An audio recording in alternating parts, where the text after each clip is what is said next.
Hi, I'm Gordon from Camera Labs, and this is my in-depth review of the Sony Alpha 1 concentrating on stills photography. Yep, there's so much to talk about with the Alpha 1 that I've decided to split my review of it into two main sections. This first one is all about stills photography, and my second one is going to be all about the movie mode. So if you're interested in video, check out that other one, and once it's ready, you'll see a link to it right here. Now, I've been testing a production ready Alpha 1 now for about 2 months, so I've got a really detailed review for you, and I'm very keen for you to watch all of it because after all, this is a very expensive camera, so if you're interested in buying it, you're going to want to know everything there is to know about it. And I hope that I've got all that information for you in this upcoming video, but in order to avoid any interruptions, I've decided to turn off mid-roll ads. So that's going to cost me, but I really want you to get the most out of this video. If you want to do something for me in return, if you find any of my reviews useful, the best way to support me is by subscribing to this channel. It really does help. Thanks for your support. Now let's get on with the review. The Alpha 1 is a high-end full-frame mirrorless camera with 50 megapixels, 30 frames per second bursts, and a wealth of video modes including 4K 120p and 8K up to 30p. Announced in January 2021, it represents the first model in a new series, a flagship body positioned above the existing A7 and A9 series and combining their respective high speed, high resolution and high-end video to deliver the best of all worlds but with a price tag to match.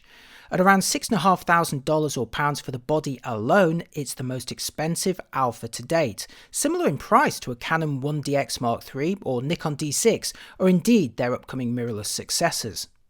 In terms of controls and external design, the Alpha 1 is closest to the A9 Mark II.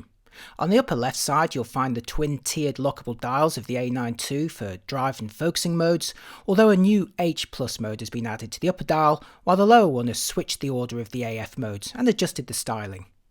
Meanwhile, the upper right side is identical to the A9 II with a lockable mode dial with 3 custom presets, 2 programmable function buttons, a lockable exposure compensation dial, the shutter release with power collar, and the front and rear control dials. It all works well, although to me still feels a bit inconsistent to have a different locking button on the compensation dial to those on the drive and main mode dials. Round the back, the Alpha 1 is again almost identical to the A9 Mark II, including a tiltable rear thumb wheel, joystick, and a line of fairly chunky buttons. Of these, dedicated Sony followers will note the movie record button to the right of the viewfinder is styled differently to the A9 II, but otherwise they're essentially the same from the back. Behind 4 doors on the left-hand side are a wealth of ports, mostly based on the A9 II selection, but considerately swapping the micro HDMI for a full-size Type A port, earning Sony bonus points over Canon, and also capable of outputting 16-bit RAW video. Like earlier Alphas, there's both micro USB and USB-C ports allowing simultaneous tethering and charging. The USB-C port is version 3.2 and now runs at 10 gigabit per second speeds, as well as supporting power delivery for faster charging or to be used as an external power supply. Like the A9 II, there's a PC sync port for external lighting, now with faster sync speeds, and a wide gigabit Ethernet port. In fact, with 2.4 and 5 GHz Wi-Fi also included, the Alpha 1 now supports FTP across wired or wireless LANs, as well as through compatible USB tethered phones, ensuring your images get to their destination wherever you may be. Oh, and the Hot Shoe also supports Sony's latest digital audio interface, allowing direct digital connections to the ECM B1M microphone and XLR K3M adapter kit. Sadly, there's still no built-in hardware GPS, so if you want to location tag your images, you will need to link the camera over Bluetooth to your smartphone. In an important upgrade over the A9 II, the Alpha 1 inherits the more recent twin card slots which made their debut on the A7S Mark III. So behind a substantial door on the grip side are what at first glance appear to be normal twin SD card slots, both UHS 2 compliant I should add, but which can cunningly alternatively accommodate new CF Express Type A cards which support faster write speeds up to 700 megabytes per second. Now, since the bit rates employed by the Alpha 1 for video can be handled by a fast SD card, the real benefit of CF Express is for action shooters who can now clear their buffer much faster than with SD. It's also possible to mix formats with CF Express in one slot and SD in another. To demonstrate the difference in speed, I recorded the Alpha 1 taking 100 uncompressed RAW files when set to H+, which operates at up to 20 frames per second using the electronic shutter and with a quoted buffer of 82 frames. You're looking at the Alpha 1 fitted with a fast SD card here, and notice the frame counter in the upper left starting fast but slowing down once the buffer fills, and once I let go of the shutter after 100 frames you can see the writing speed to the card, which ended up taking 47 seconds to clear the 64 uncompressed raw frames that were remaining in the buffer. Now here's the same task with the CF Express Type A card, which despite a couple of brief hiccups, captures the 100 frames much faster before getting to the job of emptying the buffer. Again, 64 frames, but completed in just 12 seconds. That's 4 times faster to write the data than the SD card. It's not all good news though. At the time I made this review, the largest CF Express Type A card offered a fairly modest 160GB and cost around $400. Compare that to the largest CF Express Type B cards used on the Canon EOS R5 amongst others, where the same $400 would get you 256GB of storage and faster speeds too, plus the chance to already buy bigger 512GB cards, surely more suitable for cameras that shoot high-res images at fast speeds, not to mention film 8K video. Now, there's pros and cons to every card format, and unlike the EOS R5, you can simply fit 2 affordable SD cards into an Alpha 1 for redundancy, leaving the option of faster cards for those who need to clear large buffers as quickly as possible. They'll just need deep pockets and probably end up carrying multiple cards right now. Moving on to the screen, the Alpha 1 employs the same 3-inch 4x3 shaped panel as recent models with 1.4 million dots. Like the A9, this can angle down by 41 degrees or up by 107 degrees, so it's the usual vertical tilt that's generally preferred by most stills photographers rather than the side hinge forward-facing option of the more video-oriented A7S III and A7C. As it's pitched as the ultimate hybrid camera though, I personally feel some degree of side hinging would be beneficial to the Alpha 1. Even if you personally never face a screen forward, it's still invaluable for comfortable shooting in the vertical or portrait orientation at high or low angles. I also wonder if it's time for a higher end screen panel at this price point. I'm pleased to report the Alpha 1 inherits the revamped menu system first seen on the A7S III, which not only arranges items in a more sensible and intuitive manner, but also finally brings touch control to most options, including the function menu. A nice upgrade over the A9 too, although still not as broad in scope as, say, Canon, who lets you adjust almost everything including exposure settings by touch. The Viewfinder is where composition takes a big leap over the A9 II, and most rivals though, with the Alpha 1 inheriting the gorgeous Viewfinder panel first, and until this point only seen on the A7S Mark III.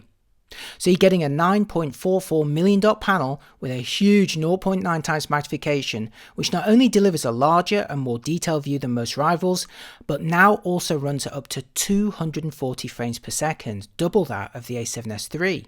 In use, it's undoubtedly the best EVF I've ever seen, but it's important to realise that not all of those specifications can be achieved at the same time. To illustrate this, I filmed the view through the Alpha 1 using a macro lens pressed against the viewfinder housing, so roughly as close as your eye would be in typical use. In order to compare the resolution, I framed up a test chart on the Alpha 1 using a Sigma 40mm art lens, and this is the view with the magnification, display quality and frame rate all set to standard. First, let's see the difference with the magnification set to the smaller size, which may be more comfortable if your eye is further from the housing. And now back to the standard view. Next, let's change the display quality from standard to high, and returning to the test chart shows much finer detail and greatly reduced moire.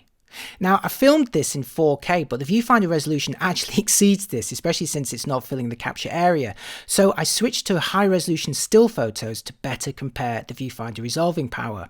So here's the view in standard display quality, where the Alpha 1 actually operates in UXGA resolution, or 1600 by 1200 pixels, which matches 5.69 million dot panels like those in the Canon EOS R5.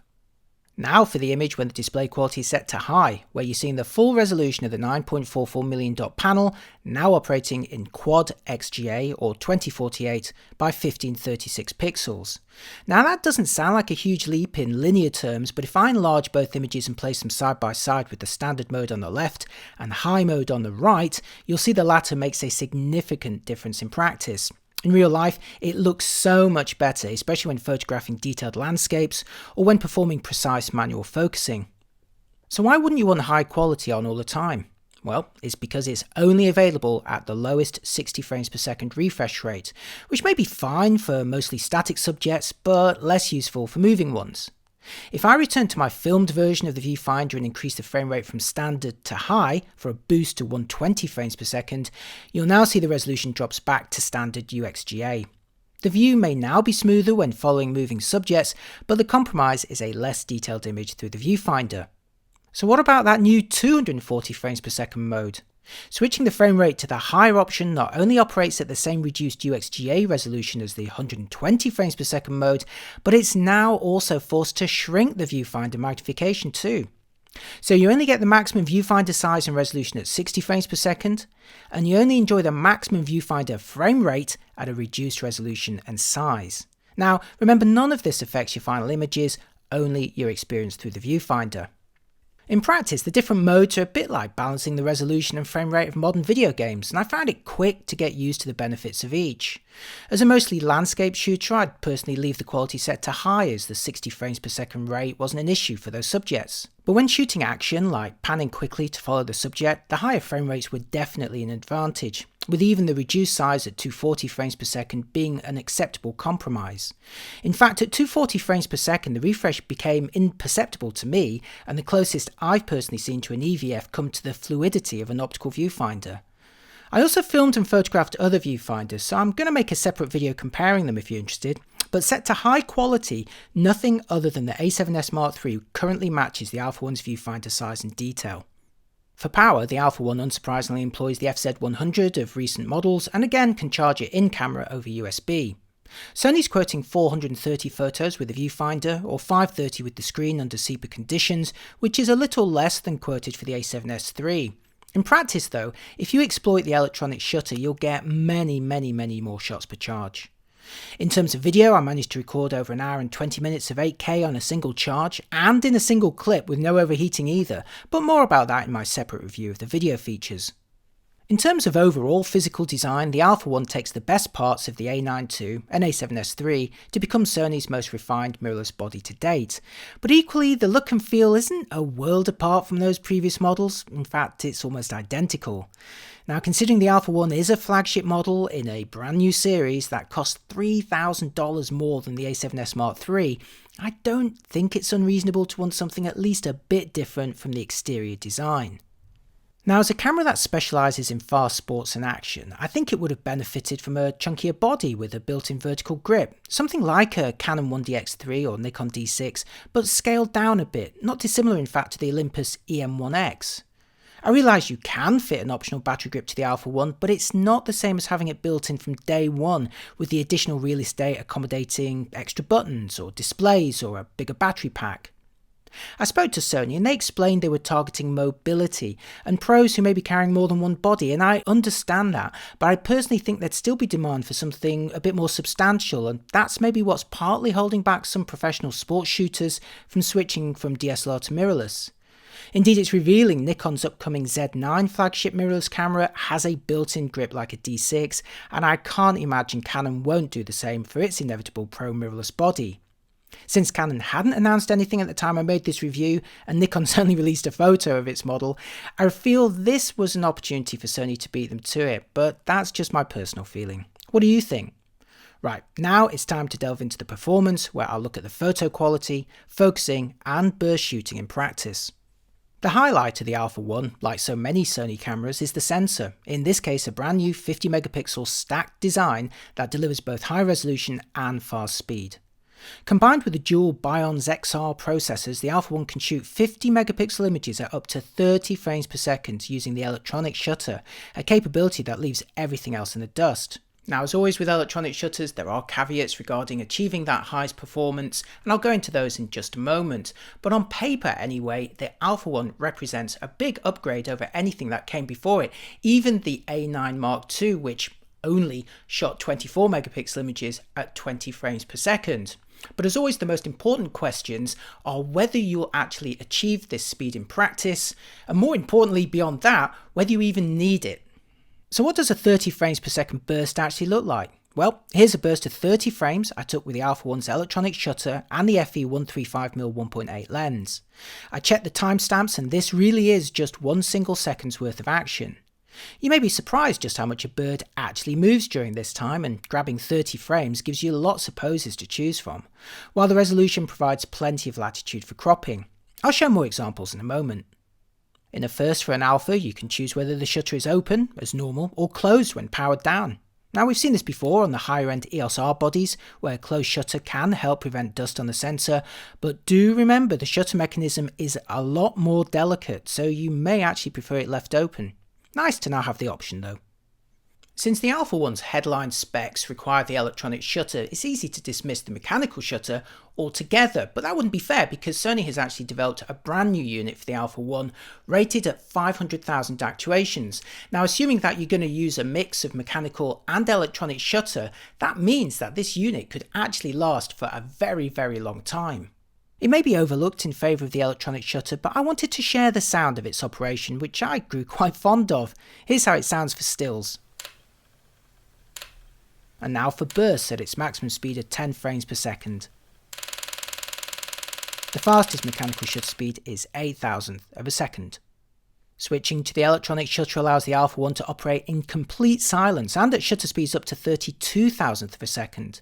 But if you prefer audible feedback, you can enable a recorded click sound, and here's how that sounds for stills.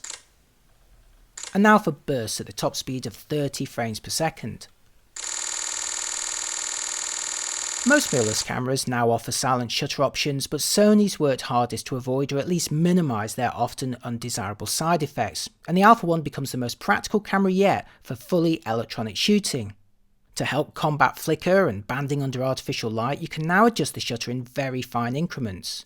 You'll need to experiment manually to find a match, sadly it's not an automatic process, but at least that should then apply for a whole day shooting, say at a specific venue, or indeed of a specific product which uses awkward lighting frequencies. For the first time on an Alpha mirrorless camera, you can now use a flash with the electronic shutter and at a fairly respectable 200th of a second sync speed as well. Strobist will also appreciate an even faster sync speed for the mechanical shutter up to 400th of a second, and that allows you to achieve some really nice results. Now, if you're into flash photography, I recommend that you check out Kai and Manny's videos about the Alpha 1 because they know way more about flashes than I do. Arguably the most infamous electronic shutter artifact though is where the image becomes skewed when the camera or subject are in motion. Here's some quick pans I made with the electronic shutter, where the Alpha 1 shows only the mildest skewing. And now for the electronic shutter on the left and the mechanical shutter on the right. As you can see, it's not 100% perfect, but it is still an improvement over the already impressive A9 II, and in most instances you won't notice it. Put it this way, as I'll show you in a moment, it's way better than the electronic shutter on the EOS R5. Like most new mirrorless cameras, the Alpha 1 features built-in sensor shift stabilization, or IBIS for short. Here's the view using the FE135mm with IBIS disabled, where the view is wobbly, but after enabling it in the menus, the view becomes much steadier. Sony quotes up to 5.5 stops of compensation, but for me the benefit of IBIS is as much about having a steady view during composition as it is hand-holding slower shutter speeds. So what can you expect in practice? Here's a shot I took with the Alpha 1 and 135mm G Master lens at a 15th of a second, and that was the slowest speed that I could personally reliably handhold a sharp result with IBIS enabled. And here's the same shutter speed with IBIS disabled, showing how effective the feature is. Now on the day I needed a shutter speed of 250th of a second for a sharp image without IBIS using this lens, so 15th of a second represents 4 stops of compensation in this particular test. Now, that doesn't match Sony's 5.5 stops quoted. It's not industry leading, but it is still very useful. Okay, now for image quality with the 50 megapixel sensor delivering 8640 by 5760 pixels. 14-bit RAW files are recorded in the full resolution, but now in the choice of uncompressed, lossless compressed, or just plain compressed. The lossless compressed is a welcome new option, roughly 3/4 of the uncompressed size, but with no loss of quality. Do note, however, that the maximum burst speed for RAW files in uncompressed and lossless compressed is 20 frames per second. The maximum 30 frames per second when you're shooting in RAW is only possible when shooting in the compressed mode. I shot a static chart in all 3 modes with the uncompressed file measuring 100 megabytes versus 60 megabytes for the lossless and 52 for the lossy versions. JPEG shooters can choose between 4 levels of compression and 3 resolutions, 50, 21 and 12 megapixels. Images can be recorded to both cards simultaneously for backup, or you could record RAW to one and JPEG to the other if preferred, or simply carry on recording to slot 2 once slot 1 is filled. Like the A7S Mark III before it, the Alpha One lets you switch from 8-bit JPEG to the new 10-bit HIF format, which is available in 420 or 422 color sampling formats. HIF remains in its infancy as a format, so while it promises a wider dynamic range and potentially smaller file sizes than JPEG, there's still not many applications or devices that can natively handle them. In fact, at the time I made this review, Adobe Photoshop wouldn't even open them unless I changed the file extension to .heif, and even then only recognised them as having an 8-bit dynamic range. Here's 3 shots I took in JPEG and the 2 HIF modes, moments apart with the same exposures, and on screen, not to mention checking their histograms, they look pretty similar. I used Sony's free HIF converter utility to convert them into 16-bit TIFFs, which I then compared with the JPEG version in Photoshop, but I found their potential for shadow and highlight recovery was actually very similar. Maybe Adobe is still only seeing 8 bits of information here. That said, the HIF file sizes were noticeably smaller without a loss of quality. When shooting the same subject, the fine JPEG measured 17.7 megabytes versus 11 for either of the HIF files. So while I'm yet to notice any real dynamic range benefit to HIF, their compression is definitely more efficient.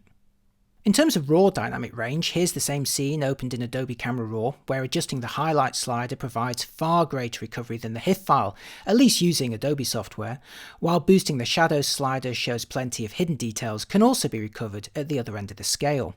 To measure and compare the resolving power of the Alpha One, I photographed a standard test chart. I also had the Canon EOS R5 on test at the same time, and while it's almost half the price, it shares a similar sensor resolution, not to mention having many other features in common, so I decided to make a number of comparisons. In my first Alpha One video, I used different lenses on both bodies, so by popular demand, I've retested both bodies with the same prime lens adapted to both cameras. I chose the Sigma 40mm f1.4 Art, one of the best quality DSLR lenses that can be adapted to multiple systems, and I shot at f5.6 where I measured the resolution as being the highest.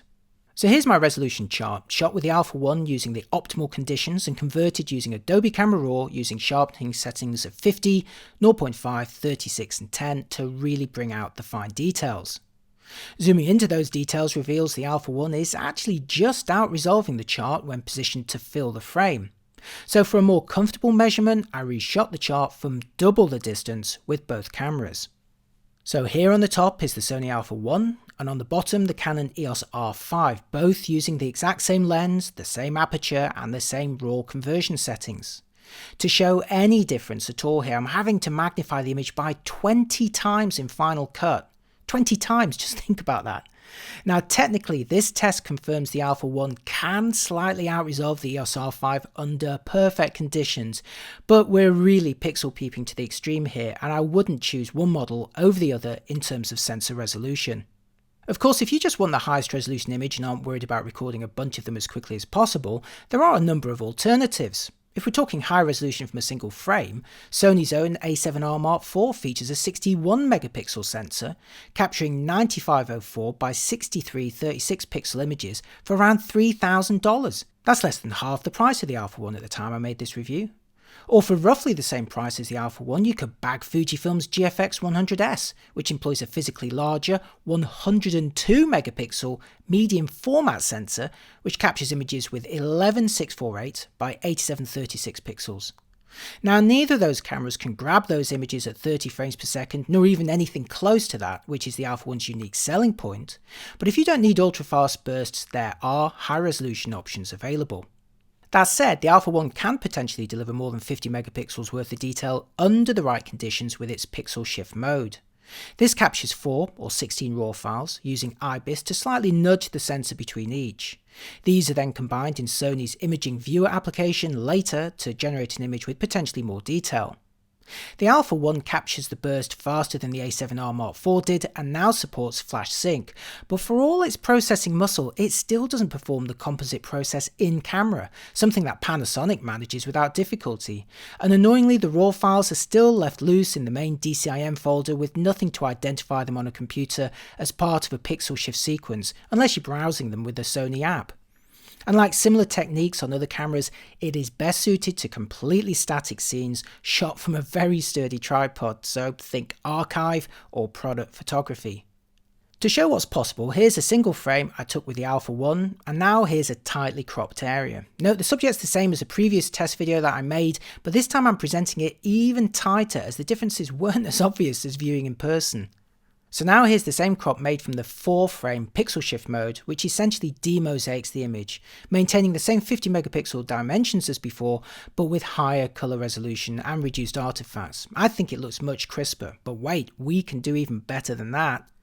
So next, here's the 16-shot version, which not only demosaics the image, but quadruples the total pixel count to 200 megapixels, potentially doubling the horizontal and vertical resolution.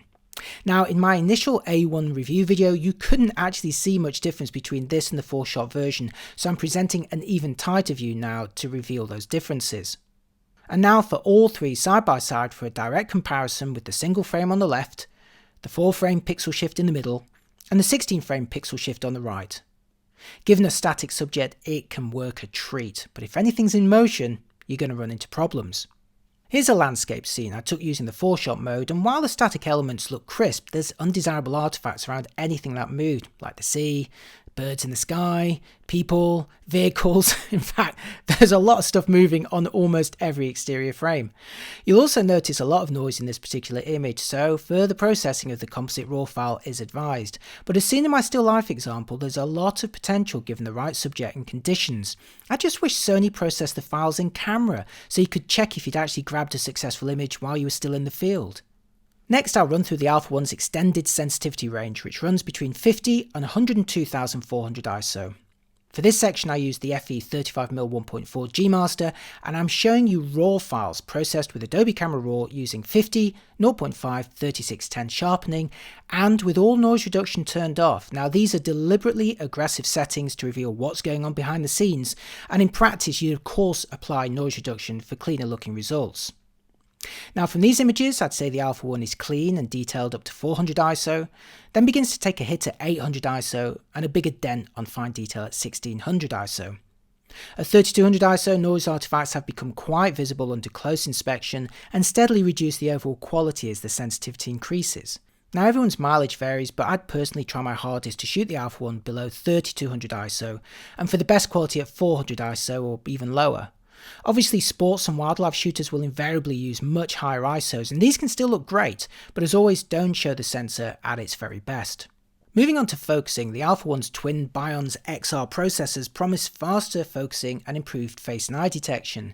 Sony says it performs up to 120 AF/AE calculations per second, double that of the A9 II, which was certainly no slouch in the action department.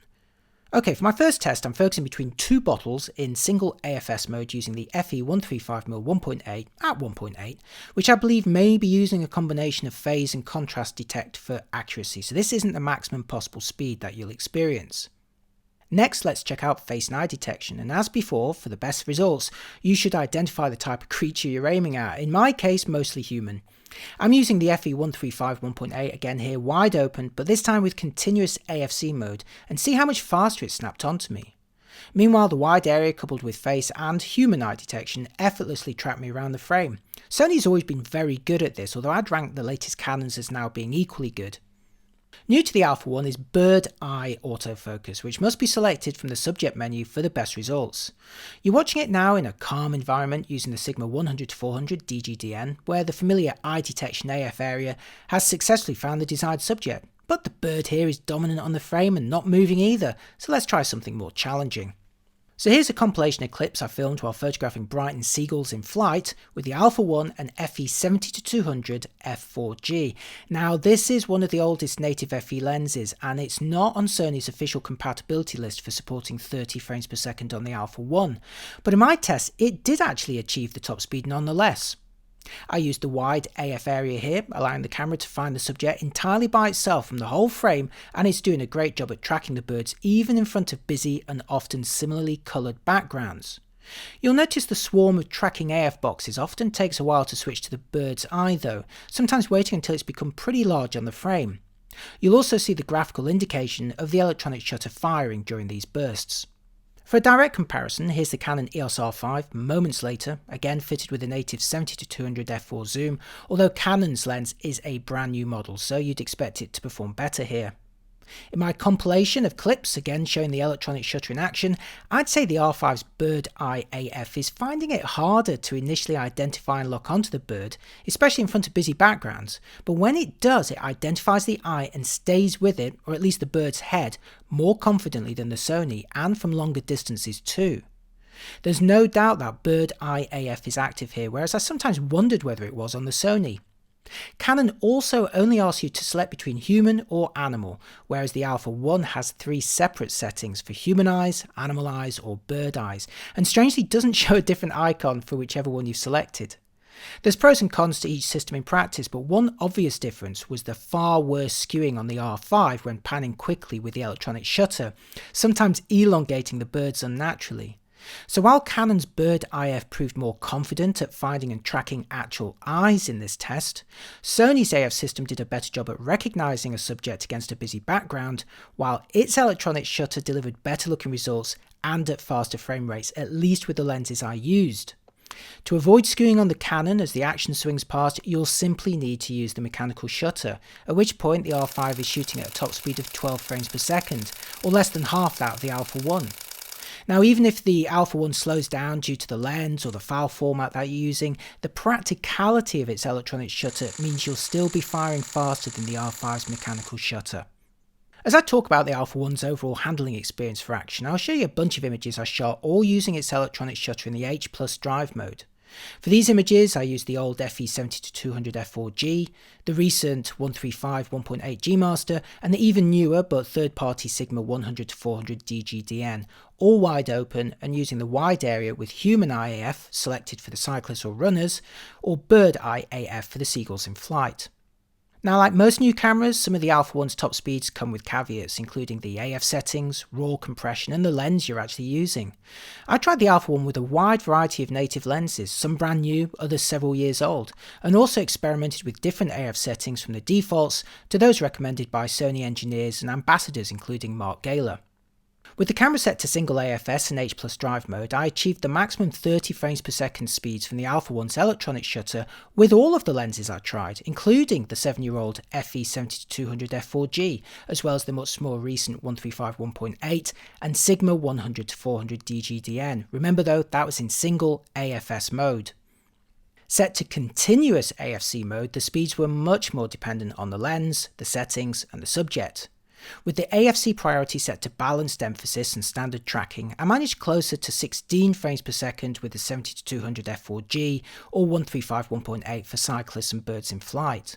Setting the AFC priority to release and the sensitivity to locked on though, and the Alpha 1 successfully fired off 30 frames per second in my tests with both the 135 1.8 and the 70-200 f4G both wide open. Most or even all of the shots in each burst were in focus too.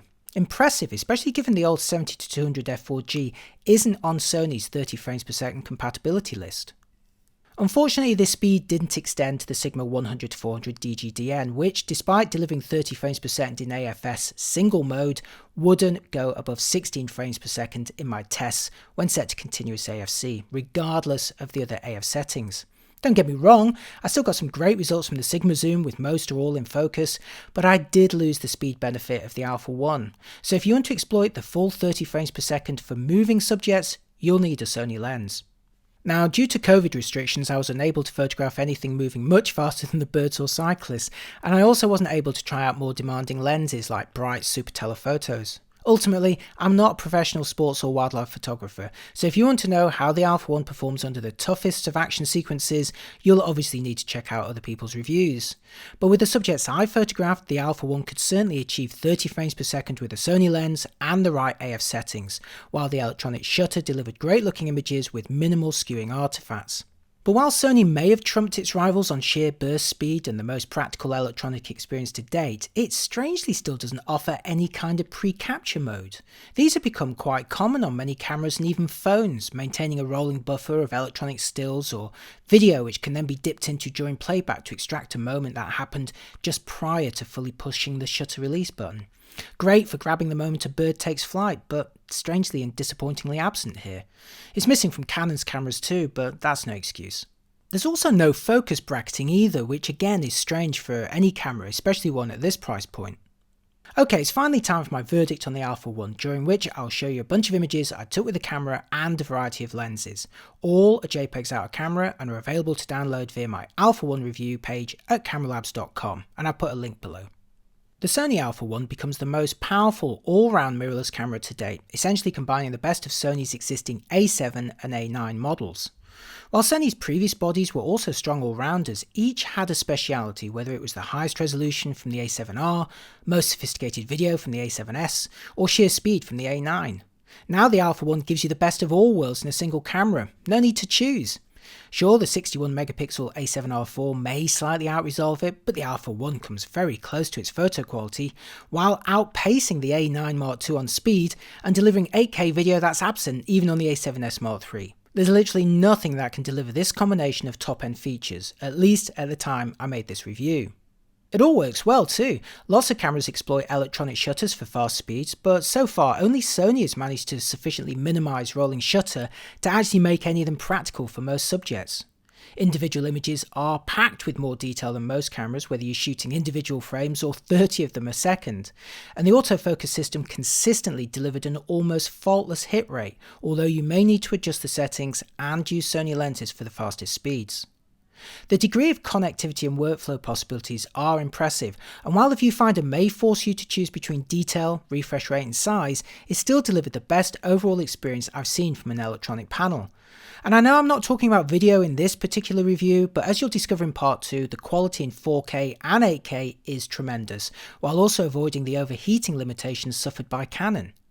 This camera really does seem to do it all, albeit with a hefty 6.5 grand price tag to match. Ironically though, by becoming the ultimate all-rounder and lacking a speciality, it becomes harder to pinpoint the target audience and justify the cost to them.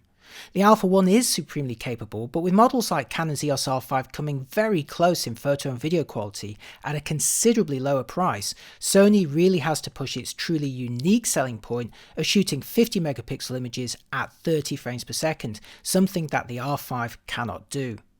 This then makes the Alpha 1 the ultimate camera for high-end sports and wildlife shooters, right? People who desire the fastest speeds but also plenty of resolution to crop. The question these photographers need to ask themselves then is whether the cheaper A9 or indeed the EOS R5 are already detailed and fast enough, especially when using specific lenses or file formats that may have restrictions on the Alpha 1, or indeed if the similarly priced Canon 1DX Mark III or D6 would be a better option. For me, the Pro DSLRs are interesting, as while the Alpha 1 significantly outperforms them on speed and resolution, the Canon and Nikon flagship bodies continue to look and feel very different in practice. Now, I haven't bashed any of them around to any extent, so I can't really say if one is particularly tougher than another, but I'm sure there's demand for a flagship full-frame mirrorless camera with a built-in portrait grip, something that looks like the Olympus EM1X. Indeed, at the time I made this review, Nikon had already revealed its upcoming Z9 Pro mirrorless camera, which features a built-in grip, and I'm sure Canon will inevitably do something similar for their future flagship. And these are the models that we should be comparing the Alpha 1 against. At that point, would the Alpha 1 look and feel less professional than its arch rivals? Or perhaps enjoy a unique lead in mobility instead? I'd love to hear your thoughts. If you're more into pure photo quality, there are also high resolution alternatives to consider. Sony's own A7R4 technically outresolves the Alpha 1 at a little less than half the price. And I should add, while its autofocus covers a smaller area and it only shoots at 10 frames per second, it's still fast enough for a lot of sports and wildlife. Or for the same money as the Alpha 1, you could actually go medium format with the Fujifilm GFX 100S and capture 100 megapixel images.